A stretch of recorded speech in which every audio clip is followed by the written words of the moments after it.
Hey guys, it's QuickyBaby and welcome back to World of Tanks, and this time we've got the pleasure of watching Wu Kwang-han playing in the STB-1, the Tier 10 Japanese medium tank. Now, Wu Kwang-han was a tricky guy to track down. He plays on the Southeast Asian server, but he's also changed his name since he had this fantastic replay in the STB-1. He is now called Godfather Han, so I hope you don't mind that I'm going to be calling you that for the rest of the replay. And it looks like that Godfather Han is certainly an excellent player of the Tier 10 Japanese medium tank, having three, are those hatchets? I guess they're hatchets on his gun barrel, so you know he's in the top 5% of damage dealers at least one point in his World of Tanks career in this vehicle. Also, Godfather Han is playing with two other Tier 10 medium tanks. He's playing with Aqua and also with Nixia, who are in their Object 140 and their T62A. Let's see how these guys are going to be able to deal with this eastern flank. Now, talk about differences in World of Tanks between Tier 10 medium tanks here. Here we have an STB-1 versus an E50M. The E50M pinpoint laser gun, fantastic at long range. Beautiful armor as well when angled, much thicker than the STB-1. However, the E50M doesn't really have that much gun depression over the front of the vehicle, and also its rate of fire is just disgusting. And that's something that the STB-1 certainly has in buckets. The STB-1 fires 7.5 rounds a minute, and so that means for every time the E50M fires, the STB-1 can easily put in a couple of rounds and then be able to pull back around the corner. And unfortunately for this E50M, he just felt the wrath of the Tier 10 Japanese medium tank. Now, of course, the STB-1 does have its downsides. It has terrible aim time which would not be amazing on many Tier 9 medium tanks, as well as awful gun dispersion values, both when turning the turret and also when moving the hull. Although its turret dispersion is a little better than the hull, so if you do manage to get this thing on a ridgeline and just try and not move your tracks or go forwards and backwards, then you can still get off effective fire at 7.5 rounds a minute. So now Godfather Han has this 1948 in his gun sight, and that's not where you want to be in a Tier 8 tank destroyer. Now he's made short work of that vehicle, has a look at the Lorraine, auto-aims at him, and manages to track him. The Lorraine puts his tracks back on quickly, but 7.5 rounds a minute says no. And this is just a dream situation for Godfather Han, right guys? Look at this. He has got squishy tanks, 3 squishy tanks directly below him, who are turning their attention to the flanking opponents here, as well as also having a T-54 Mod 1 behind. And this, it just doesn't get any better for the STB-1. 7.5 rounds a minute, 10 degrees of gun depression, shooting soft targets that it doesn't really matter that you're not the most accurate tank, and you don't have to fully even aim at them. And that's where you can just completely rip open an enemy team with the STB-1, doing nearly 5,000 damage. Well, 5,206 damage. Thanks, Godfather Han, for correcting me there. In just over 3 minutes of gameplay, as well as picking up 4 kills. And boy, their platoon carried that flank. Look at this, guys. 8 kills between their Tier 10 medium tank platoon. You can tell that these guys are efficient and they probably play together, maybe quite a lot, but who knows? I don't know them. Maybe this is the first time playing and they just got some insane synergy. But let's not worry about that now. Let's focus on what's coming from the western map. And remember, oh gosh, Godfather Han loses his ammo rack, but a quick dab of the 5 and the 2 puts it back into effect, and so he's not going to have a worse rate of fire. Wow, I didn't expect that to penetrate. Oh, maybe it was a heat round. I wasn't looking at what ammunition he was using. But that is not a tank that you want to mess around with in your mediums. The FV215B has got a great rate of fire, pinpoint accurate gun, and enough penetration with its AP rounds to give you a hard time. But Godfather Han is using his heat rounds to put pressure on this Tier 10 German heavy tank, the largest, well, maybe not the largest, but certainly the heaviest tank in the game, the Mouse.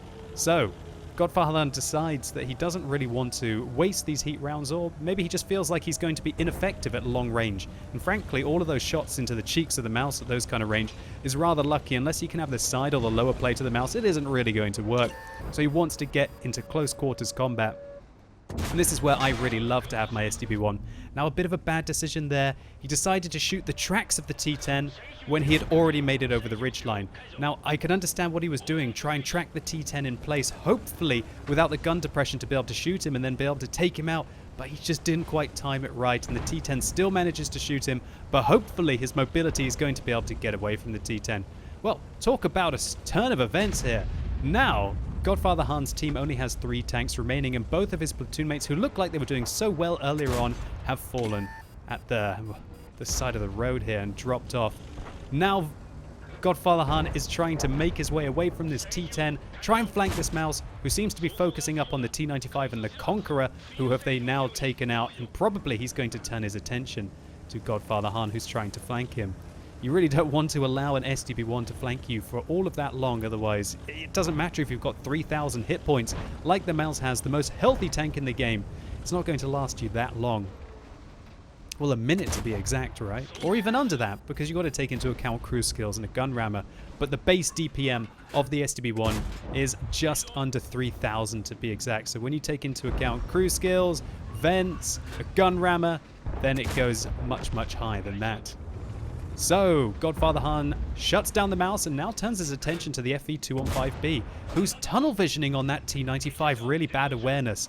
He sets the FE-215B on fire with his first shot, puts a second one in. It looks like the T95 hit him at the same time as the FE-215B has his hit points evaporate. Unfortunately, that was the final death throw for the T95, and he has now been taken out of the game. And Godfather Han is in a 1 versus 3 situation, having already done 8,000 damage and picked up a top gun. But gosh, this is going to be tricky with only 276 hit points remaining. I bet you he wishes he hadn't been shot by that T10 earlier on.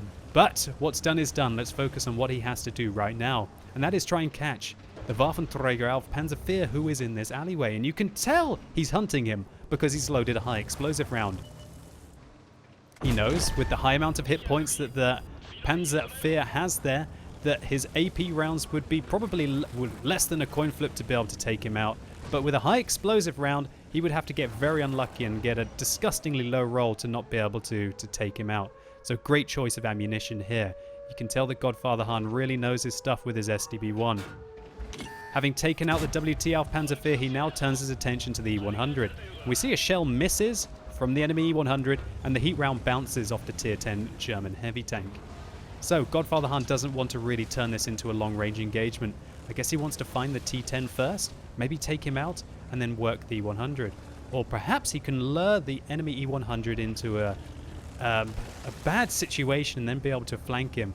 Right now, the last thing that he wants is to try and trade blows at long range with a Tier 10 German heavy tank that still has, oh gosh, all of his hit points left intact.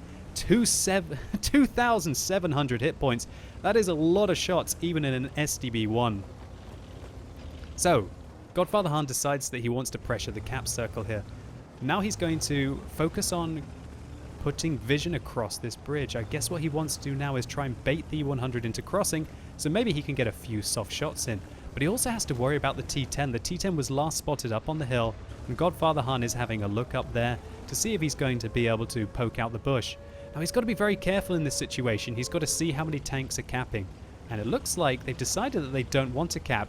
A quick bit of an adjustment there, and he makes his way around the cap circle and decides to remain in it. Why not force your enemies to come at you, I guess, is what Godfather Han is talking about here. Or thinking about. He's not talking. I'm the one who's talking. Get it right. He puts a good shot into the T10 there, who's recklessly advancing towards his position. He has been spotted, but it looks like the T10 is not as quick on the trigger finger as Godfather Han is. As he's put 2 rounds in, and he's going to sneak another one right through the gap. Great shot there. That's the Radley-Walter's 8th kill, 9,500 damage. But oh gosh, there's an E100 who is approaching, and he's still on all of his hit points.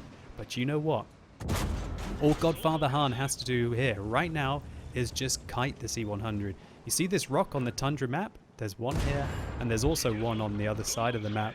And so that means that if a medium tank is inside the cap circle, he should be able to avoid a big, sluggish, slow tank like the E100 easily. So all he has to do is to hold on for another 12 seconds, and this is a guaranteed win.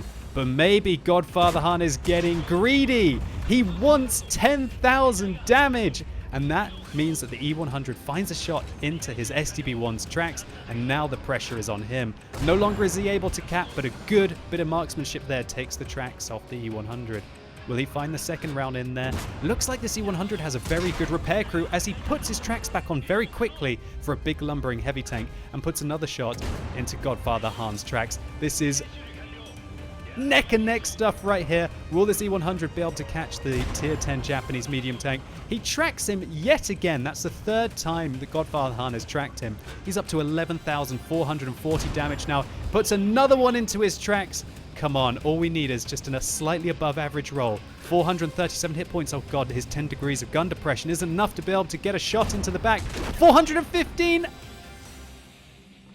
Oh my gosh. Are you telling me 12,260 hit points is not enough to win this game of World of Tanks?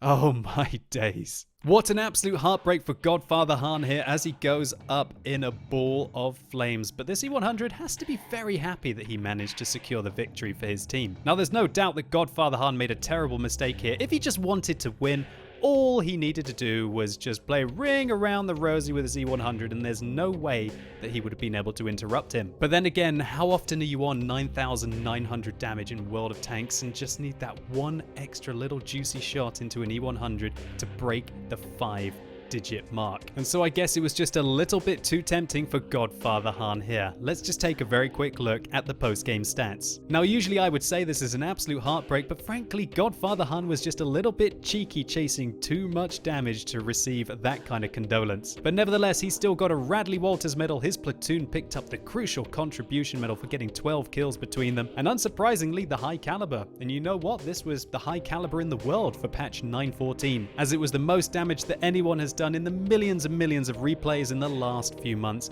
12,260 to be exact. This was 1,655 base experience points, gaining over 50% more experience than anyone on the enemy team. And I bet you that Godfather Han was giving Nixie and Aqua, his platoon mates, a bit of a ribbing that he was able to do 3 times more damage than them combined. So Godfather Han, thank you so much for sharing some of the awesome gameplay coming from the Seas server on the What Replays website, and congratulations on posting such a huge score.